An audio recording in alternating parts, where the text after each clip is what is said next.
Com uma trajetória consolidada na vida pública, o nosso convidado de hoje tem como principal bandeira a proteção da família e é contra o vício. Ele é reconhecido por seu compromisso com a modernização da cidade. É isso mesmo, Carol. Ele foi eleito para o seu terceiro mandato como vereador de São Paulo nas eleições de 2024 e atualmente ocupa o cargo de vice-presidente da Câmara Municipal. No SampaCast de hoje, nós recebemos o vereador João Jorge. Acompanhava meu pai na minha infância, quando meu pai era vereador no interior de São Paulo. Eu, na cidade americana, já na adolescência, ainda pequeno, que eu entregava panfletinho em rua e acompanhava comícios, mas eu nunca imaginava assim, eu vou disputar uma eleição. Chega um período eleitoral, o candidato vai lá, promete isso, promete aquilo, muitas vezes sem saber o que pode e o que não pode. Como eu venho de uma família bastante pobre, que tinha na sua agricultura, perdeu tudo, muda para uma cidade de Americana, então pobre na década de 70, 80, não fazia faculdade. Bom dia, boa tarde, boa noite. Eu sou a Carol Câmara e este é o SampaCast, o podcast oficial da Rede Câmara São Paulo. E ao meu lado hoje o meu amigo Murilo Rincon. Tudo bem, Murilo? Tudo bem, Carol. Olá para você, olá para todo mundo que nos acompanha aqui no SampaCast e olá também para o nosso convidado especial de hoje, o vereador João Jorge. Seja muito bem-vindo ao SampaCast, vereador. Obrigado, Murilo. Tudo bem? Tudo bem, Carol? Tudo bem, vereador? Tudo bom. Vereador, você nasceu, em Jaborandi, no interior de São Paulo. Eu queria que você contasse um pouquinho como que foi a sua infância e em que momento, surge o gosto pela política. Sabe que eu vivi até os 11 anos entre uma cidade muito pequena, chamada Jaborandi, pertinho de Barretos. Região bem agrícola e, inclusive, eu nasci, nasci na roça, numa fazenda. Então eu alternava, hora eu morava com meus tios ou avós na cidade pequena e hora com meus pais na fazenda, na roça. Então foi muito bom, muito bacana, muito animal, gado, cavalo, lavoura, pescaria. Adorava fazer isso e já gostava de estudar também. Então eu alternava. E futebol, Então, uma infância bem gostosa, bem interessante. E aos 11 anos, meu pai, que era agricultor, aos 11 anos, perdeu tudo na lavoura, porque tinha isso, Até hoje tem um pouco o risco do agro, por isso que eu admiro e respeito muito quem trabalha na agricultura, quem planta pra gente, porque é risco, tem ano que não dá nada, perde tudo e tem que pagar o banco. Numa dessas aí, meu pai perdeu tudo e mudou para uma cidade mais industrializada, na região de Campinas, Americana. Então, muitos, quando me perguntam assim, de onde você é? Eu sou de Americana, minha vida foi americana. Apesar de até os 11 eu morar numa cidadezinha menor do interior, eu fui para Americana ali, trabalhei, estudei, trabalhei numa empresa multinacional, a Goodyear. Mas sempre tive um olho para a política, sempre tive um olho. Até porque nessa primeira fase da minha vida, até os 11, meu pai exerceu o cargo de vereador nessa cidade, Jaborandi. Ele era meio popular ali, e se candidatou, ganhou, e eu acompanhava ele, isso nos meus 7, 8, até os 9 anos. Então acho que eu peguei gosto, sem perceber, claro, eu peguei gosto pela política. Depois, na cidade americana, eu já ia aos comícios, eu sempre adorava comício. Então daqui de São Paulo iam os políticos, lá, Jânio Quadros, Quércia, Antônio Hermílio, que era empresário e se candidatou, sempre acompanhava com bastante interesse, essa paixão pela política.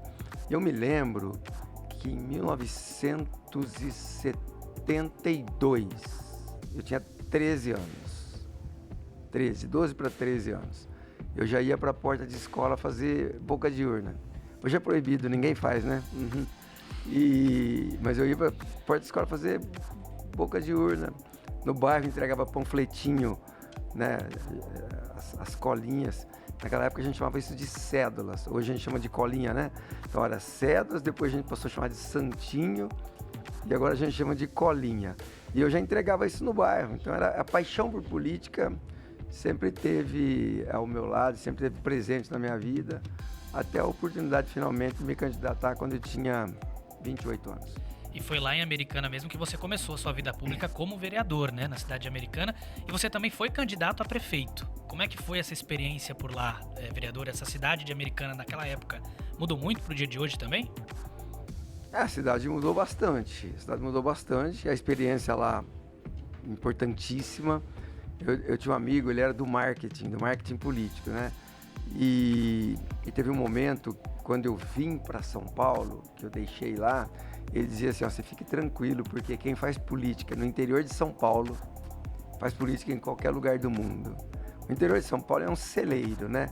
Na área de comunicação mesmo, na área de vocês, tem muita gente do interior que vem para a capital, que se dá bem aqui, narradores esportivos, âncoras, repórteres. E na política não é diferente. E na cidade americana, o ano era 1988, e 87 eu tenho a minha primeira filiação, eu me filio ao PDT. Naquele momento não definia direito se era uma política mais à esquerda, mais ao centro, mais à direita. O PDT tinha Leonel Brizola como sua principal figura nacional, mas ali, localmente, vamos dizer assim, tinha uma figura política, que era um médico, que já havia sido prefeito, bastante popular, e eu gostava bastante dele. E eu falava, eu quero me candidatar a vereador, mas com esse candidato, que era Valdemar Tebaldi, um médico. Aprendi muito com ele, muito mesmo. Ele fazia políticas voltadas realmente para a comunidade, para os mais carentes, para os mais pobres, uma política bem social. Depois eu descobri que o PDT era um partido, não era centro-esquerda, era um pouco mais à esquerda, né? Naquela época já tinha PCdoB, tinha PT, e eu sempre fui moderado. Eu me filiei ao PDT e fui muito bem votado, né? Nós éramos em 300 e alguns candidatos, eu fui o segundo mais votado, perdi para alguém que era já assim, um vereador de reeleição, muito popular, perdi só para ele e fui bem votado, eu exerci meu mandato, olha que coincidência, cheguei a ser líder de governo, como eu fui líder do governo João Dória aqui. Depois me filiei ao PSDB lá, ao final do mandato me filiei ao PSDB lá, fui presidente do PSDB municipal lá, como fui presidente do PSDB municipal aqui na cidade de São Paulo, e fui candidato a prefeito também, como ainda não fui na cidade de São Paulo. Tá certo. E vereador, você se lembra da primeira vez que você veio para a cidade de São Paulo? O que você achou da cidade? Carol, no meu gabinete, eu coloquei uma foto da primeira vez que eu vim à cidade de São Paulo. Eu tinha 5 meses. Então, não me lembro nesse caso, mas eu me lembro de uma outra oportunidade. É muito legal, porque você vê, eu morava numa cidade muito pequena do interior de São Paulo. Meus pais vieram aqui visitar seus parentes, nossos parentes, aqui na capital, e foram à Praça da Sé. E no meu gabinete tem essa foto em preto e branco, né? Meu pai em 1959, eu sou de 59, já tenho 6,6. E eu tô no colo deles. Minha mãe magrinha, minha mãe voltou a ser magra agora. Meu pai já falecido, todo de terno, muito elegante, na Praça da Sé. Foi minha primeira visita à cidade de São Paulo. E quando eu saio do interior lá da região de Barretos e mudo para a Americana, eu não me lembro se eu tinha 11 ou 12 anos, que foi a primeira vez que nós viemos para São Paulo. E não me lembro se viemos de trem ou de ônibus, eu acho que foi de ônibus, porque eu desci aqui perto da Estação da Luz, de uma rodoviária,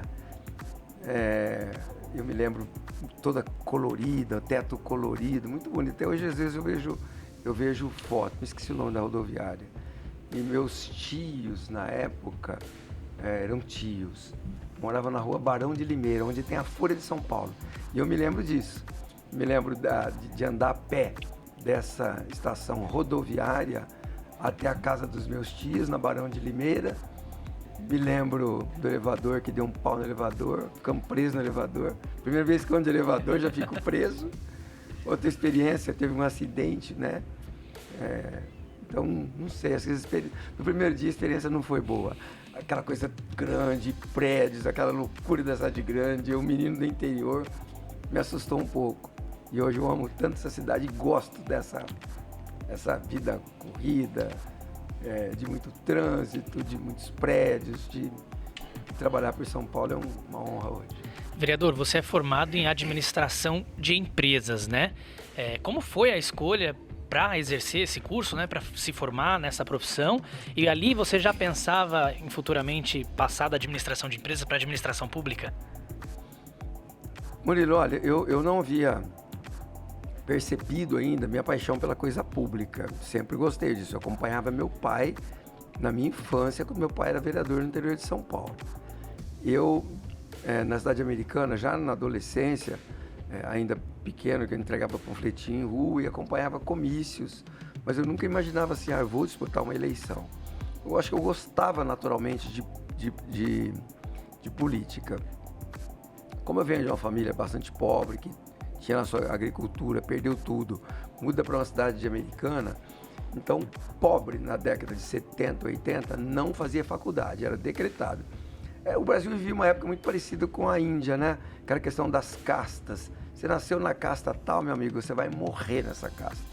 Você não vai crescer, não vai ter ascensão social, não vai melhorar de vida. E era mais ou menos assim, família pobre, não tinha possibilidade de fazer faculdade, mas eu consegui um bom emprego. Eu tive uma sorte boa que um amigo me sugeriu. Eu trabalhei em rádio também antes, nos anos 70. Trabalhei em rádio. Rádio Clube de Americana, depois trabalhei numa loja vendendo discos. Sempre gostei muito de música. E um amigo me indicou para trabalhar numa multinacional na cidade americana. Quando você passar ali, indo para Limeira, para Rio Claro, São Carlos, você vê a Goodyear do Brasil, fábrica de pneus. E aos 19, quando eu termino a minha participação no Exército, que eu fiz, a gente chamava de giro de guerra, eu entro na Goodyear. Nessa época eu devia ter concluído o segundo grau, que a gente chamava de colegial, na época, Carol. Mas não fazia faculdade. Eu acho que eu tinha 25 ou 26 anos, olha. Eu trabalhava na Goodyear, eu era operador de máquina, aquilo que a gente chamava de peão. Eu era um operador de máquina. E a Goodyear bota um anúncio lá que pagaria faculdade para aquele funcionário que tivesse interesse. E eu procurei o RH da empresa, sempre tive vontade de estudar, só não tinha condições de estudar. E eu procurei o RH e eu me lembro que o responsável perguntou: e qual curso você quer fazer? Eu falei: quero fazer Direito. Ele falou: não, Direito a gente não paga. A Goodyear, a empresa paga no interesse dela. Quais cursos que ela pagava? Administração de empresas e engenharia. Engenharia, eu me lembro que tinha engenharia mecânica, engenharia elétrica, não me lembro o que mais, cursos de eletrônica, que é o que interessava muito. Eu falei: bom, eu não sou muito de exatas, eu vou fazer administração. Então eles me pagaram, eu fiz administração por isso, porque era o que eles me pagavam. Eu queria fazer direito, mas eles me pagavam administração, falei: é isso que eu vou fazer, fiz. Me pagaram cursos de inglês na época, o que tinha eu fazia. Vamos pagar curso de inglês, eu fazia. Peguei o diploma final da mão do Mr. Fisk. Não sei se vocês se lembram dessa escola mais antiga, Fisk, escola de inglês. Vamos fazer cursos aqui, eu fazia. Fazia curso de computação, eu fazia. Curso de gerenciamento, eu fazia tudo que era possível. Vamos mandar para fora do país, eu ia. E aí a gente vai furando aquela bolha social. Mas meu olho sempre estava na vida pública. Chegou um momento que eu falei assim, é ali que eu vou seguir. Mas eu trabalhei 10 anos na multinacional. E, vereador, há muita diferença entre administrar uma empresa e administrar uma cidade? Sim, bastante. Primeiro que a administração pública, você tem mais patrões, né? Eu digo o seguinte, Murilo: o cidadão vai ali no bar, compra uma paçoquinha, pagou imposto. Pagou imposto, pagou meu salário. Pagou meu salário, é meu patrão. E eu aprendi, eu assumi isso, sem problema. O detalhe é que na administração privada, na vida privada, é tudo muito rápido. Você responde para um só. No meu caso, eles investiram em mim porque eu gostava. Então, eles investiu bastante em mim, no meu crescimento profissional. Eu gostava bastante também. ia tudo muito rápido. A máquina quebrava de manhã, ligava para um fornecedor, à tarde chegava um novo equipamento, o pessoal para consertar, pronto. Na vida pública não, aqui para comprar uma caneta é um problema. É um problema. Licitações para aprovar um projeto aqui na Câmara de São Paulo leva meses. As pessoas às vezes não compreendem isso, que é tudo muito rápido. E vem a questão das promessas. Chega um período eleitoral, o candidato vai lá, promete isso, promete aquilo, muitas vezes sem saber o que pode e o que não pode. Eu vejo, às vezes, os novos candidatos, especialmente a vereador, que prometem como se fossem candidatos a prefeito, ao executivo. E não tem. O executivo você tem que ter uma negociação, conversar, pedir. A gente depende de emenda, depende da boa vontade do prefeito, depende de orçamento. Aqui uma coisa depende muito da outra e com o povo atrás de você, com o cidadão atrás de você, te cobrando. Você esteve aqui, agora a gente quer um retorno do seu mandato. E eu mesmo, eu me dedico muito. Manhã, tarde e noite. Eu trabalho pra caramba, trabalho muito mesmo. Me dedico para responder à expectativa daquele que confiou seu voto a mim. O seu primeiro mandato aqui eleito, né, para ser vereador na Câmara Municipal de São Paulo foi em 2016. Isso. E aí eu queria que o senhor falasse pra gente se o senhor foi bem recebido aqui na casa pelos vereadores então da época e como foi também todo esse processo, né, de adaptação aqui na cidade. Eu como calouro aqui na Câmara, eu fui muito bem recebido. Até antes mesmo, até por vereadores que haviam, inclusive, que não foram reeleitos.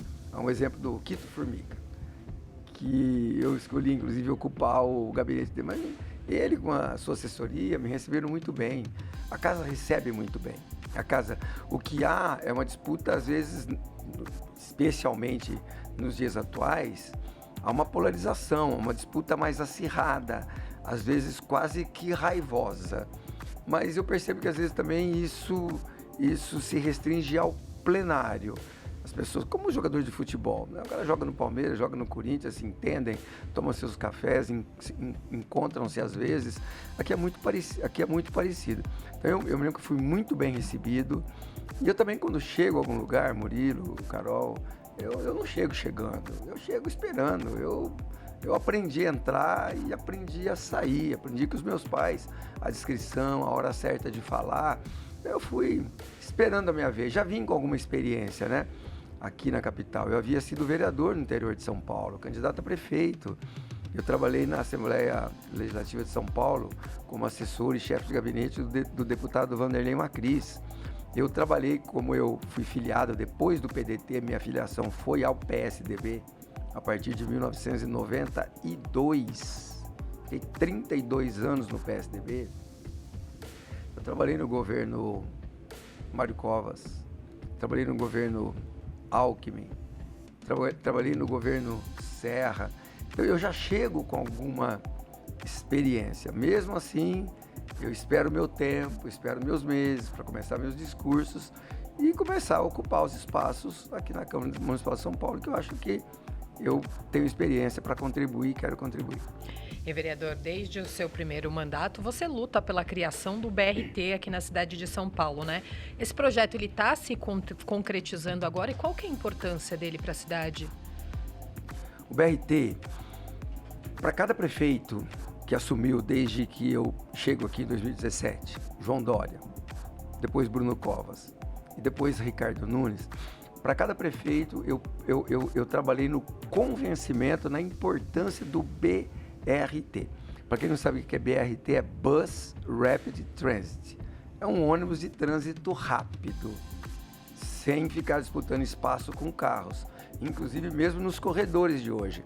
Até nos corredores de hoje, o ônibus também disputa espaço com o carro. Como ele é aberto para o carro entrar, para a moto, para o automóvel entrar, ele acaba disputando espaço. Olha, nesse horário o automóvel não pode entrar, naquele horário ele pode. Ainda assim, há uma desobediência. Então, e como muitos casos não estão nem aí, já estouraram com multa mesmo, o proprietário já está com a carteira estourada, o carro está...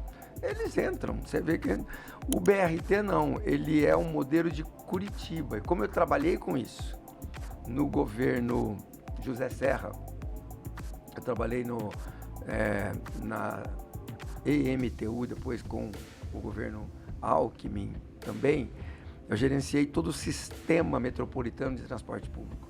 Eu fui gerente desse sistema aqui, da operação de todos os 37 municípios da grande São Paulo. Eu aprendi a gostar do transporte público, principalmente esse sobre pneus. As pessoas usam muito ônibus. Hoje na cidade de São Paulo ainda são 8 milhões de passageiros por dia, 12 mil ônibus. E nós não temos um corredor de ônibus exclusivo, com barreira fixa. Eu fui a Bogotá dar uma olhada, isso lá atrás. Bogotá copiou de Curitiba. O nosso melhor sistema de transporte público no Brasil está em Curitiba. Bogotá copiou. São Bernardo do Campo copiou também, mas São Bernardo do Campo tem uma população, eu não me lembro hoje, 500, 700, 800, pode estar chegando em 1 milhão hoje. Bogotá não, são 7 milhões, mas Curitiba também é 1 milhão. Bogotá é uma cidade parecida. Eu fui lá, vi que o BRT funciona. Agora, com barreira fixa. Hoje, o corredor de ônibus é do lado direito, o BRT é do lado esquerdo. Hoje, praticamente, quase não há cobradores, mas o BRT já veio sem cobrador, porque ele tem as estações. Então, você vai na estação, paga a sua passagem, entra no ônibus, às vezes é um ônibus articulado, biarticulado, que corre na faixa esquerda, não tem a concorrência do veículo que vai entrando na via. Ele tem um chip que ele avisa o próximo semáforo, olha, estou passando, fecha o semáforo e ele passa. É muito rápido. E eu insistia com o João Dória, vamos fazer o primeiro na Radial Leste. A Radial Leste ela é quase que uma reta, o metrô linha vermelha sempre lotado, e eu uso o metrô. O trânsito da Radial Leste sempre muito lotado. E eu falava, vamos tirar esse corredor da direita, vamos jogar na esquerda, vamos fazer um BRT, vai ser mais rápido. O cidadão, se tiver um bom transporte público, confortável, com ar-condicionado, que chegue rápido e de baixo custo, ele topa até deixar o carro na garagem. Ele topa deixar o metrô. Mas o João Dória, ele tinha um projeto muito rápido. Ele passou por 1 ano e 3 meses, já foi embora. Quando eu chego o Bruno Covas, eu consegui convencer o Bruno Covas da importância, mas a prefeitura não tinha dinheiro para gastar quase R$1 bilhão num BRT. E ele até tentou fazer uma PPP que também não prosperou. Quando chega o Ricardo Nunes, meu amigo Ricardo Nunes, com quem eu fui vereador aqui na Câmara de São Paulo, ele até diz humildemente, o João Jorge foi meu líder, ele foi meu liderado. E eu consegui convencer o Ricardo Nunes. E ele falou, João, só precisamos de dinheiro. E eu fui na época ainda que já era o Rodrigo Garcia, o governador, falei com o Rodrigo Garcia, falei com os secretários, conseguimos uma parceria com o governo do estado, fizemos o projeto e a obra começou agora em janeiro deste ano. O primeiro BRT de São Paulo, e eu garanto para vocês, e eu garanto para a cidade de São Paulo, BRT será uma revolução. Depois do primeiro BRT em operação, hoje ele está sendo construído na Radial Leste. O segundo vem ali a partir da ponte Aricanduva da Radial Leste até São Mateus, que será o segundo BRT. Mas é uma revolução. Vocês vão ver que coisa boa que é o BRT. A partir daí, São Paulo vai investir mais nesse transporte público de massa, que é mais rápido, mais ágil. Não é como o metrô, que você tem que pegar uma estação lá embaixo. É muito bom. É a minha principal bandeira. Foi minha principal bandeira. Agora a gente está pensando em outras coisas, que o mandato é dinâmico. Vereador Murilo, ainda temos muito para falar da sua carreira e dos planos futuros, mas precisamos fazer um rápido intervalo. Enquanto isso, você que está acompanhando o SampaCast pode aproveitar para se inscrever no nosso canal oficial do YouTube. Não saia daí que o SampaCast volta já!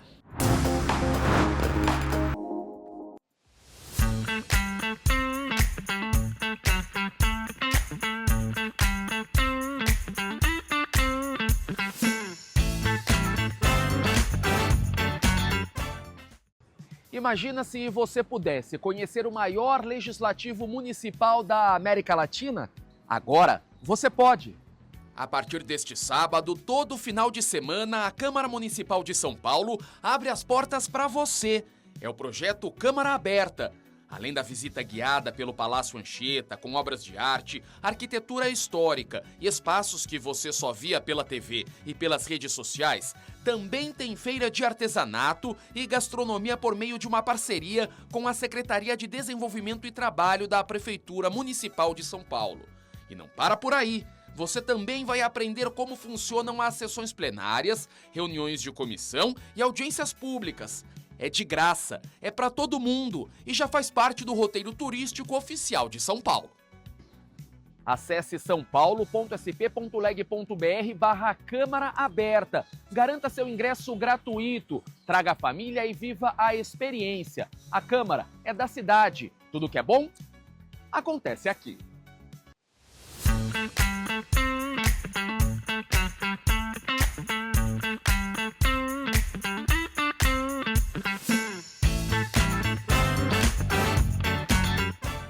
Todos os dias acontecem debates entre diferentes grupos da sociedade que se reúnem nas comissões, CPIs, homenagens e muito mais. E tudo isso impacta a sua vida.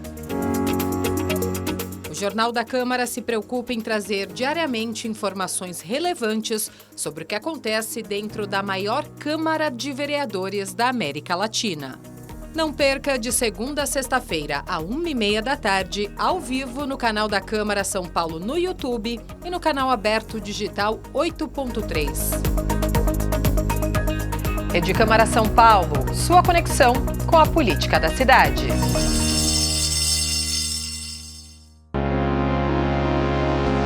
Eu sou um político de centro. Logo, eu converso com a esquerda, eu converso com a direita, eu converso com os moderados. Espero que o Brasil caminhe agora, vendo que essa polarização é nociva. Quem perde é o Brasil. Você vê o tarifaço do Trump, por exemplo. Por quê? É fruto desse radicalismo. Saem 30 bilhões de reais por mês.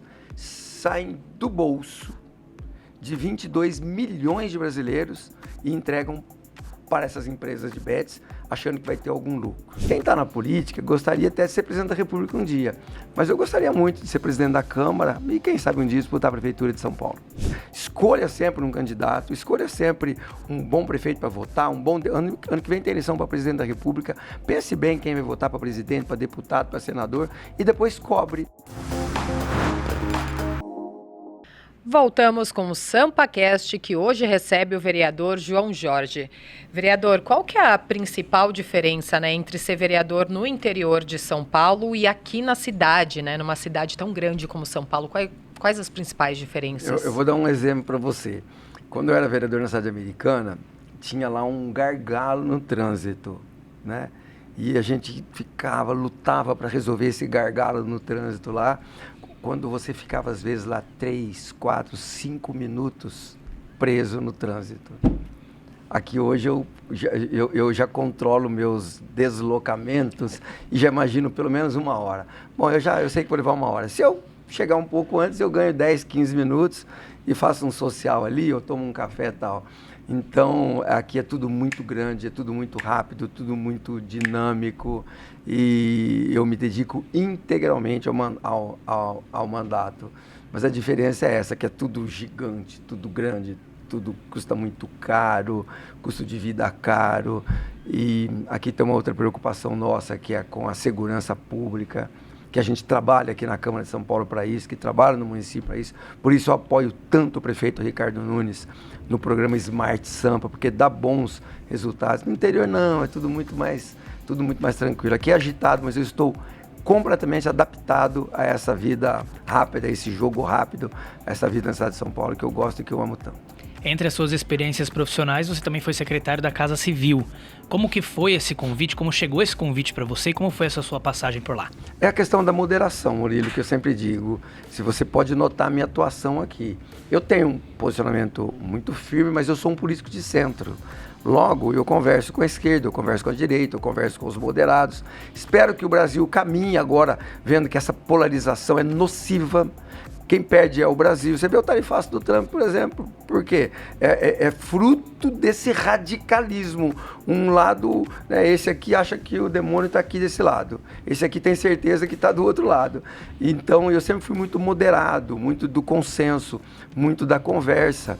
E o João Dória tentou aprovar aqui. Olha como muita gente não sabe o que me levou a ser secretário da Casa Civil. Excelente pergunta. Porque o João Dória tentou aprovar a reforma da Previdência aqui na cidade de São Paulo. O Dória tentou aprovar. Eu, inclusive, como líder de governo na época. E nós não conseguimos, porque o Dória foi meio no pau. O Dória falava assim, olha, é bom. O João Dória, que vem da iniciativa privada, ele acha assim, como é bom para o povo, é bom para as finanças da cidade de São Paulo, para que não acontecesse em São Paulo o que acontecia no Rio Grande do Sul, no Rio de Janeiro, em Minas Gerais, que não tinha dinheiro para pagar funcionário público, nós temos que fazer reforma da Previdência. E não passou, porque o Dória achava que porque era bom, tinha que passar. Não passou. O Bruno assume e o Bruno me chama e fala, olha, eu vejo que você conversa bem com vereadores e eu quero aprovar, e precisamos aprovar a reforma da Previdência. E eu preciso de um vereador que converse com A, com B, com C, todos os dias, 1 mais 1 mais 1, até conseguir os votos suficientes. E em 90 dias, que eu estava na Casa Civil, nós aprovamos a reforma da Previdência e estamos colhendo os bons frutos até hoje. Porque hoje a cidade de São Paulo tem saúde financeira. Muitas vezes, funcionalismo, seus representantes, reclamam, mas a gente quer isso. A gente vem melhorando também o nível salarial. Mas, sobretudo, hoje, tanto o funcionalismo público quanto fornecedores da prefeitura têm uma garantia. Vão receber, porque nós plantamos lá atrás.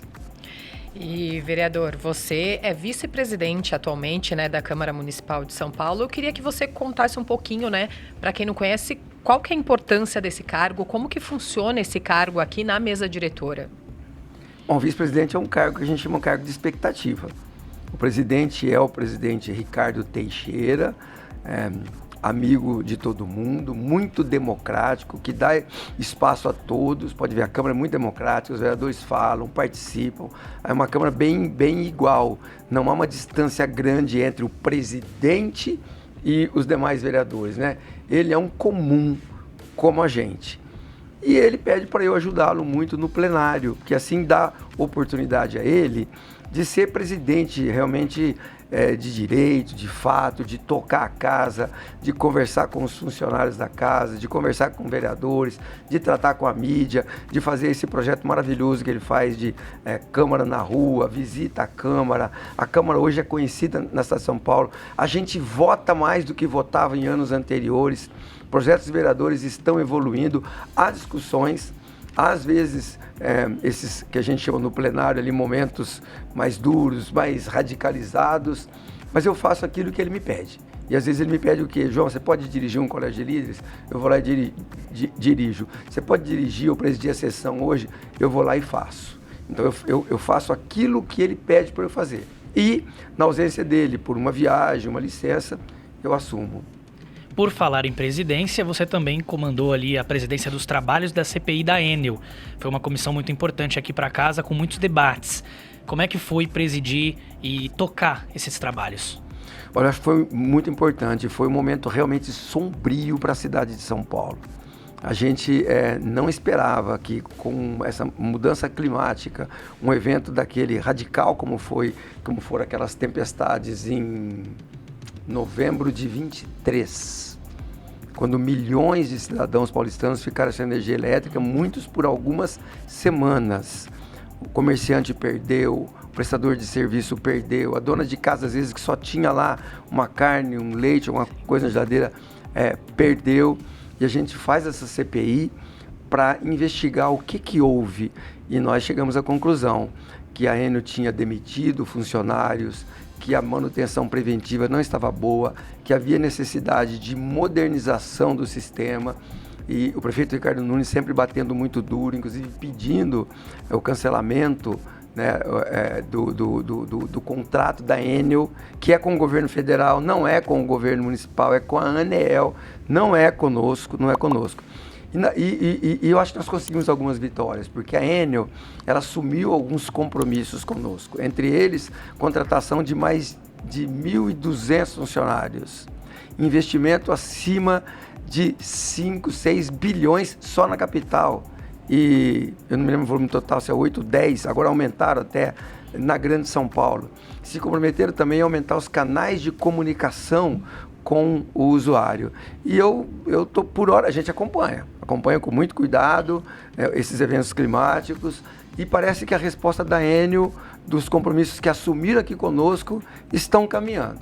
Se continuar assim, nós podemos sofrer menos nas próximas estações chuvosas. Vamos ver, a conferir.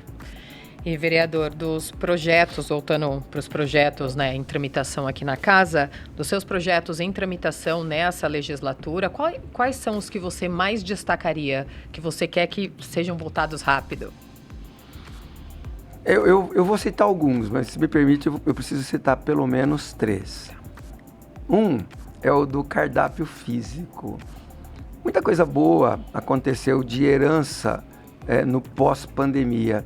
Essa foi ruim, que é o QR Code. Eu não posso dizer que eu não tenho nada contra o QR Code, porque eu tenho.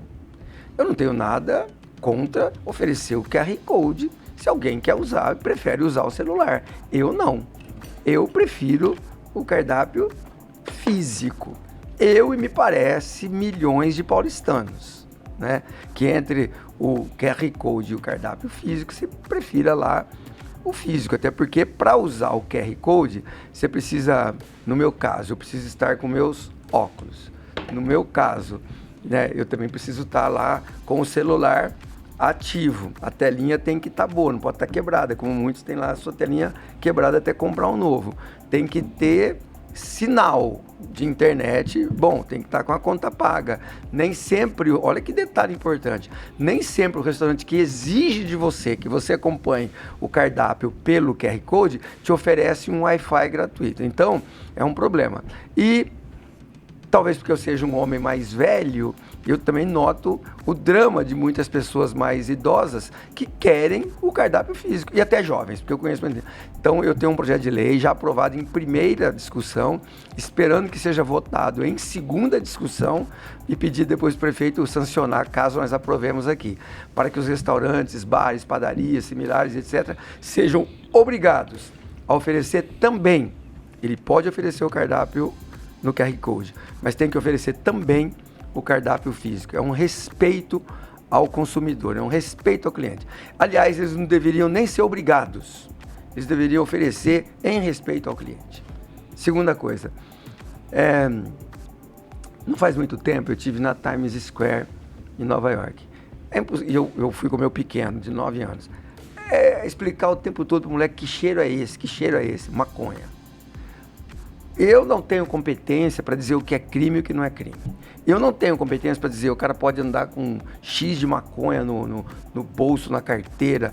Eu não tenho competência para isso. Isso é questão federal e, lamentavelmente, o próprio STF diz, olha, até X o cara pode fazer o que quiser, não é considerado tráfico e realmente não deve ser considerado tráfico, o usuário. O usuário é uma coisa, o traficante é outra. Mas aceitar que se fume maconha na cara de nossas crianças, na cara de nossos adolescentes, na cara de nossos idosos, não. Eu acho um tremendo desrespeito.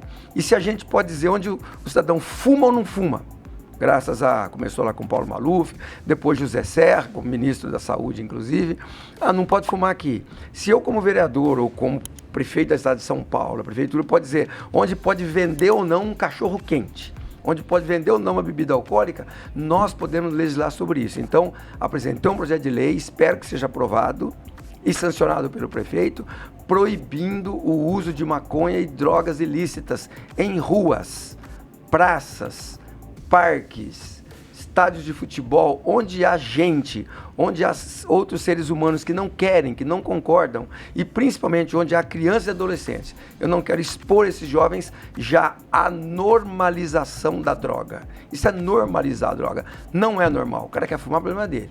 Eu não entraria num avião sabendo que o cara fumou um baseado na hora lá. Como não entraria se soubesse que o cara bebeu.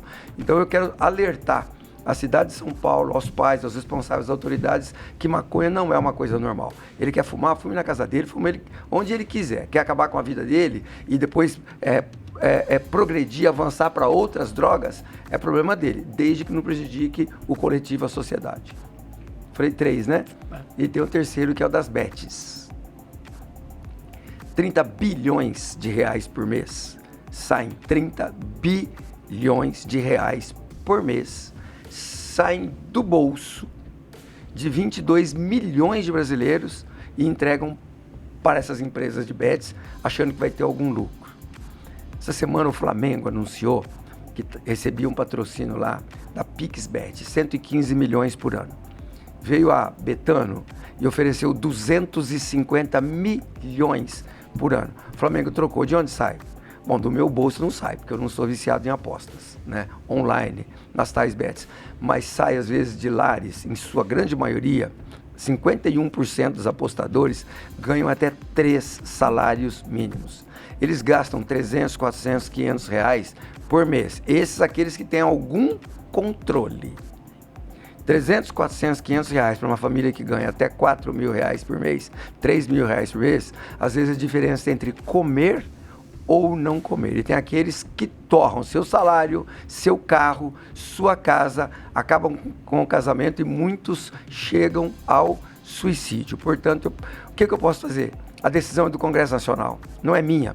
A decisão é do Presidente da República, que deveria fazer alguma coisa, não faz. O que eu posso fazer? Proibir publicidade nos estádios de futebol e eventos esportivos aqui na cidade de São Paulo. É um recado que a gente dá, a gente não concorda com isso. É um recado que eu quero dar, né? Eu quero defender a família, sou contra o vício, moderação, sou um homem equilibrado. É isso que eu dou a minha contribuição. Eu sei que eu tenho que pensar no buraco da rua, na iluminação pública, na árvore, no céu, no Smart Sampa. Mas se eu puder dar uma colaboração em níveis maiores, eu também darei. E, vereador, falando um pouquinho das suas experiências em outras áreas, né? Você, do atual mandato, também foi o único vereador que passou um tempo ali como prefeito da cidade de São Paulo. Sim. Como é que foi para você, né, assumir temporariamente esse cargo e o que você pretende também, né, trazer de lá para cá, daqui para lá, nesse intercâmbio entre prefeitura, legislativo e executivo? Olha, eu sou bastante respeitador. Eu aprendi, como disse no começo da entrevista, aprendi a entrar, aprendi a sair, aprendi a me portar em determinados lugares. O prefeito é o Ricardo Nunes. No mandato anterior ele não tinha vice. Hoje ele tem vice, que é o Melo Araújo. Ele não tinha vice porque ele era o vice do Bruno. O Bruno morreu, ele assumiu, não tinha vice. Quem assume na ausência dele, quem assumia na ausência dele, era o presidente da Câmara. Naquele momento, o presidente Milton Leite estava em licença, eu era o presidente da Câmara, o prefeito viaja, 2 dias apenas, foi para a Argentina e eu assumi. Eu assinei alguns decretos, alguns documentos que ele deixou para eu assinar, não mandei nenhum secretário embora, não me aproveitei da ausência do prefeito para fazer nenhuma bobagem, ele deixou as orientações e eu segui as orientações. E eu me lembro que uma das agendas muito interessante foi com o governador Tarcísio, né, a quem eu admiro bastante, respeito bastante, equilibrado. Eu vejo ele como ele tem uma posição mais conservadora, mais à direita, mas é um homem inteligente, equilibrado, sóbrio. E eu trabalhei com ele naquele dia. Nós fizemos aí uma inauguração de uma obra da Sabesp na Zona Norte. Mas é muito bom estar na cadeira de... também uma UPA que o prefeito faz a meu pedido, uma UBS, na Penha, eu visitei, vi as obras, aprendi um pouco mais, levei um pouco mais da minha contribuição e quem sabe um dia eu não dispute a Prefeitura de São Paulo. E, vereador, você foi responsável também pela denominação do viaduto, né, Bispa Keila Ferreira. Eu queria que você contasse quem foi a Keila Ferreira, né, e qual que é o trabalho social que ela contribuiu. Bom, eu frequento a Igreja Evangélica Assembleia de Deus do Brás. E, então, todo respeito ao bispo, o marido da bispa, e a ela, que além do trabalho de evangelização, também fazia um trabalho social muito importante. Existe lá um instituto, né? A Igreja Evangélica faz isso. Hoje ela não faz publicidade disso. É um instituto chamado Ideias. E ali fazia cursos de formação, ali arrecadava alimentos para distribuir. Um trabalho social muito forte, muito grande. E era muito querida, morreu muito jovem, aos 51 anos de idade. Uma morte rápida, prematura, chocante, surpresa. Não abalou só a nossa igreja, abalou a comunidade evangélica, a comunidade cristã da cidade de São Paulo, né? Muita gente esteve lá, ex-presidente da República, ministros, senadores, governadores, governador Tarcísio, prefeito Ricardo Nunes. E ela, para ir para a igreja do Brás, que é ali na Celso Garcia, ela passava todos os dias pelo viaduto Bresser. E aí eu combinei com o bispo, combinei com o prefeito Ricardo Nunes, nós mudamos o nome do viaduto Bresser para tornar eterno o nome, a lembrança e a memória da Bispa, o viaduto Bresser hoje, importante viaduto ali na Radial Leste, na região da Moca, bairro onde eu moro, perto da igreja. Hoje o viaduto, em memória à Bispa Keila Ferreira, se chama Viaduto Bispa Keila Ferreira. Perfeito, vereador. São 55 cadeiras aqui na casa, né? Cada vereador tem a sua peculiaridade. Qual o senhor acredita que seja o seu diferencial? Eu acho exatamente isso, sabe? É aquela coisa do equilíbrio, da conversa, de juntar, de dialogar, de articular.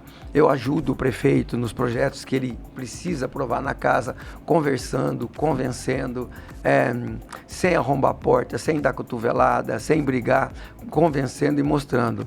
Alguns eu não consigo convencer, porque o pessoal vota contra.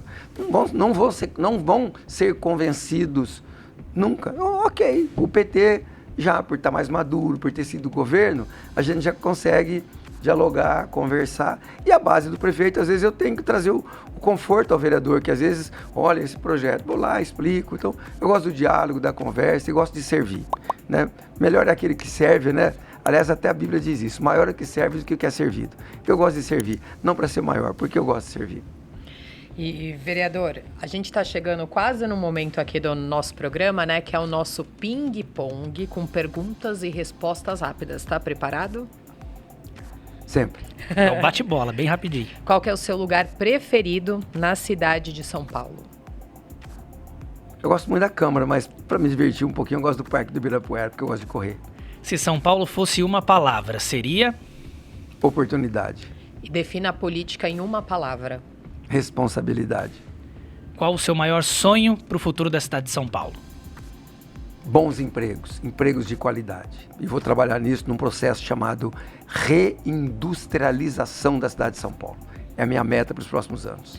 E se você pudesse voltar no tempo e conversar com o João Jorge pequeno, qual seria o conselho?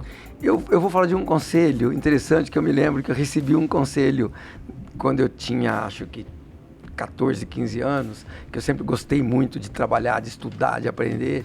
Alguém me ouviu, alguém me viu e me deu esse conselho que às vezes eu dou até hoje. Use sapatos leves, sua caminhada é longa.